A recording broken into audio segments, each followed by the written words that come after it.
Okay, so now you've circled the ones that are consistent between players. So write those down. So on the sheet where it says my sound concept, we're going to write down some adjectives. Those adjectives there, and then also pick the other ones that you like of certain players.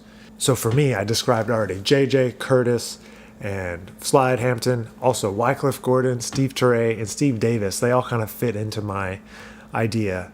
And also Mike Deese and Marshall Jilks. And there's a lot of players, and I try to take a little bit from all these people. But if I could play a ballad as romantically as Curtis, like that warmth that just wraps you up. When I'm playing bebop, I want to have focused on articulation like Steve Turre's and JJ.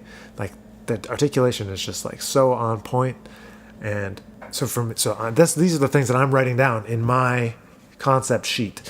I want to have the melodic swinging, sensibility of Steve Davis, and I want to have the soaring, like bright brilliance that Wycliffe can get, and I want to be able to create other sounds like Wycliffe can create, and create so much interest just based on his energy and his vibe through the horn. And someone else I love is Lawrence Brown, and the way that he's very robust with his tone, and he's able to sing out over the band, and all of these types of qualities that I'm describing, that's what I want you to write down in your sound concept. Write specific things.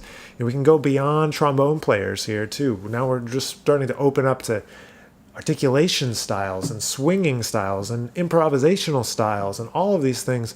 We can really delve into creating a concept for ourselves as not only a jazz trombonist, but you can apply it and be even more specific and kind of talk about just when you're playing this type of music, or just when you're playing salsa music, or just when you're playing funk music.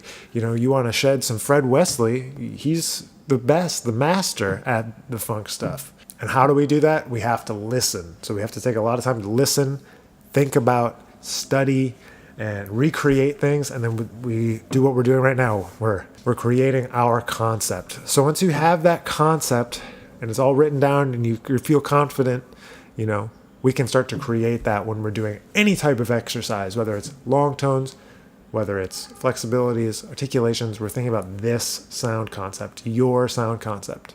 Now, a couple of side notes about this. For me, it's a moving target.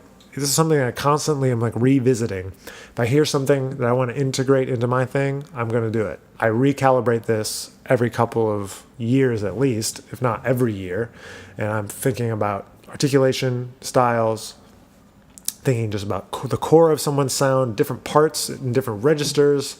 Marshall Jilks has a ridiculous bass register, pedal register, and it's like, oh, I want to be able to do that. But then I also want to be able to play some of the effects like Wycliffe, or have a huge sound like Steve Turre does, or just these different parts of people's concept. I think is important to include in this. And sometimes you might be a saxophone player or a guitarist or any other instrument. You want to totally go in and try to steal all this different stuff to create your own concept.